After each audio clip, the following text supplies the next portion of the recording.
Pero la gran pregunta es ¿por qué esa reducción tan significativa a los órganos electorales cuando estamos a puertas de un año electoral?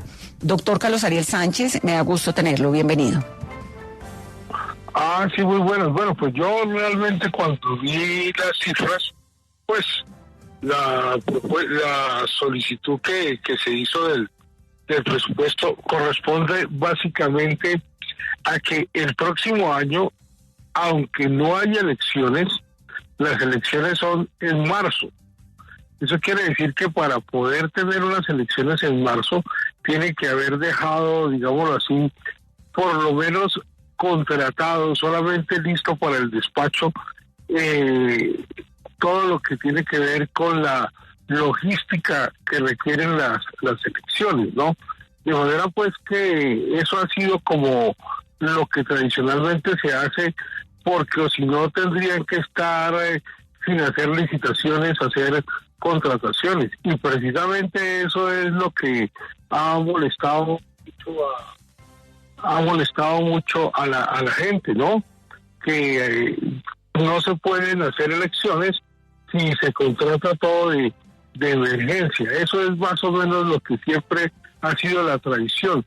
Obviamente los valores, claro, si no van a entregar los dineros que se requieren para contratar anticipadamente, sino los tienen ahí, ¿cómo se diría?, guardados en caja para que se ejecuten cuando se necesiten. Cuando se necesiten ya no se van a poder ejecutar, salvo que sea por sistemas de contratación de urgencia, y eso no es lo adecuado para unas elecciones, que se hagan las cosas de urgencia y de emergencia. Siempre se hacen con suficiente tiempo. Doctor Sánchez, vimos que esa reducción es de 2.3 billones de pesos a 700.000 millones.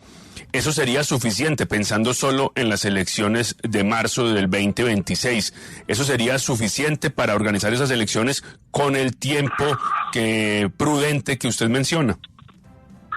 Pues yo no creo, por cuanto ahí habían hecho ya un presupuesto, ¿sí? Como el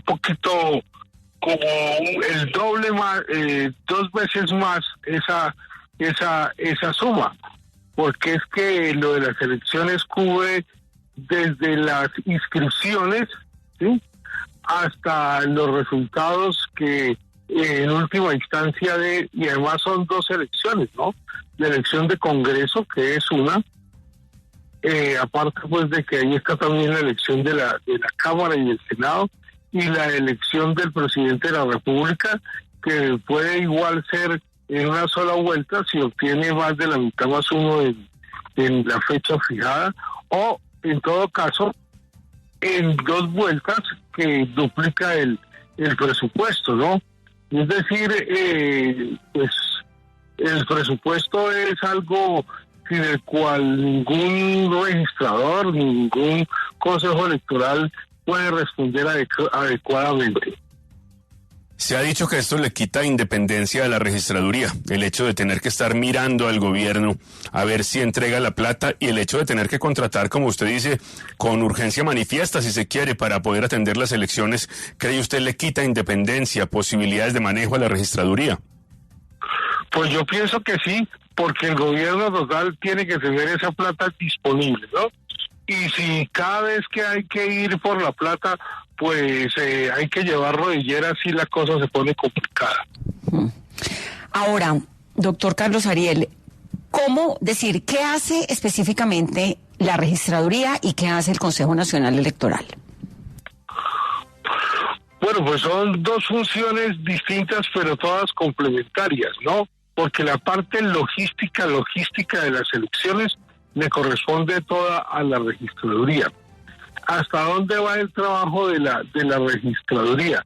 El trabajo de la registraduría va hasta dar resultados, ¿sí?, preliminares, pero en todo caso que vienen de los jurados de votación, que después pasan a las comisiones escrutadoras, que después pasan a los delegados del Consejo Nacional Electoral. Durante todo ese trámite hay y la inclusión de los delegados ya del Consejo Nacional Electoral. Y por último, ya llegan esos datos al Consejo Electoral, y entonces cuando se trata de por recursos para decidir sobre unos representantes a la Cámara, si fueron o no elegidos o elegidas, o simplemente ya llega el Senado, que es totalmente de decisión del Consejo Nacional Electoral.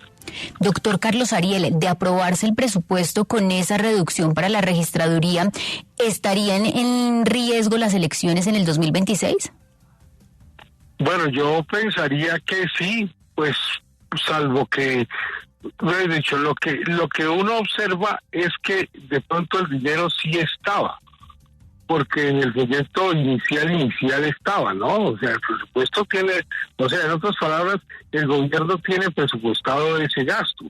Lo que pasa es que no quiere que aprueban un presupuesto al que lo rebajan como 2 billones de pesos, y pues realmente, lo que digo yo, eso no es para jugar ni nada de estas cosas, porque total hay que hacer licitación conforme la doctrina casi obligatoria que hay, y que no es que sea reprochable, sino es positiva, pues hay que siempre esperar que haya varios proponentes para todo.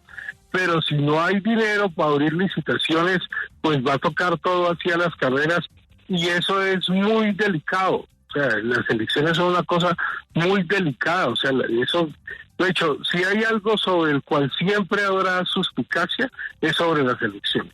Luego, hay que evitar que haya suspicacia teniendo, digamos, toda la administración y todos los recursos y todas las necesidades con posibilidad de que se satisfagan con anticipación, porque como ustedes saben, en las elecciones los resultados son siempre de la noche a la mañana.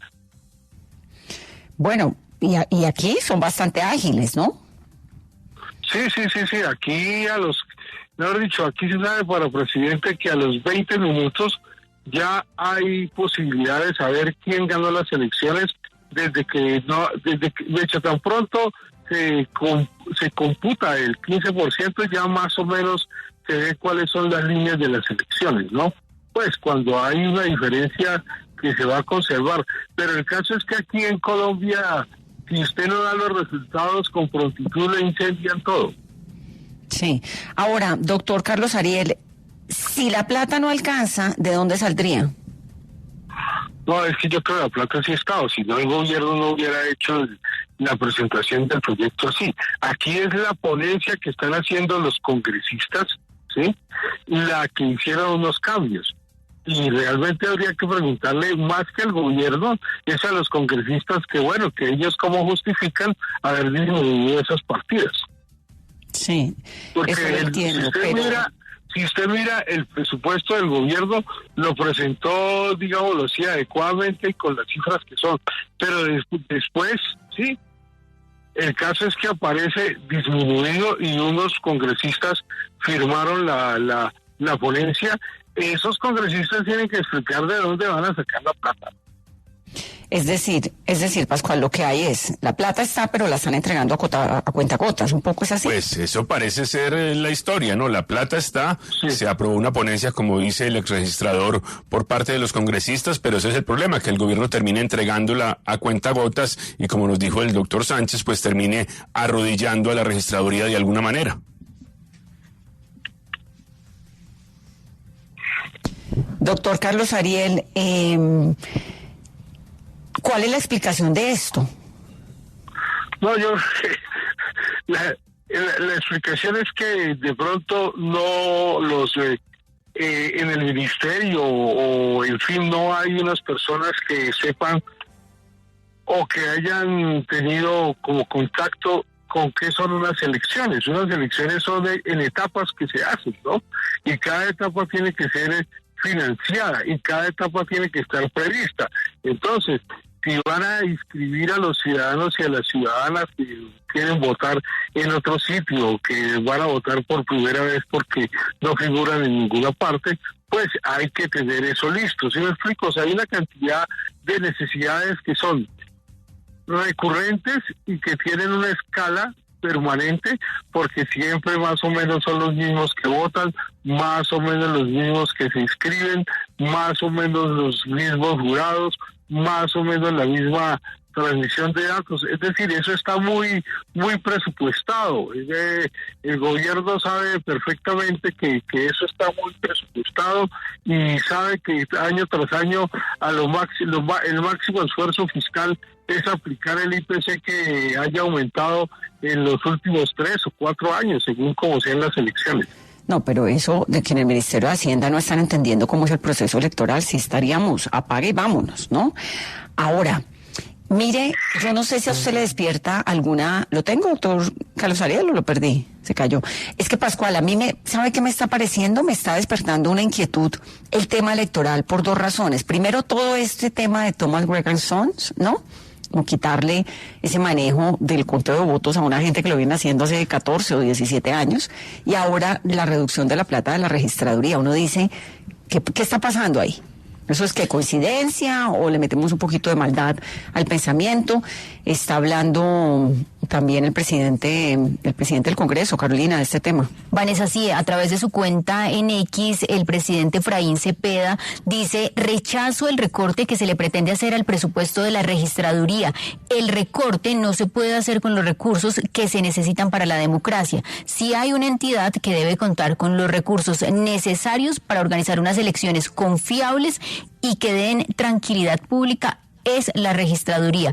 No es el momento de generar suspicacias en un tema tan delicado. El organismo electoral debe contar con los recursos que necesiten para abordar todo el proceso democrático de la mejor manera posible. Cuentan con nuestro apoyo. Es el mensaje a esta hora del presidente del Congreso, rechazando el recorte que en este momento está y quedó en la ponencia del presupuesto. Ahora, para usar el mismo término que está usando el presidente del Senado, la suspicacia, doctor Carlos Ariel, ¿a usted no le despierta alguna suspicacia todo ese manejo de la registraduría y de las elecciones por cuenta del gobierno? Es que venimos de todo lo que pasó con Thomas Gregg Sons, que durante años han manejado el conteo de votos, y ahora la reducción del presupuesto para el Consejo Nacional Electoral y para la registraduría. ¿A usted no le despierta eso algún tipo de suspicacia?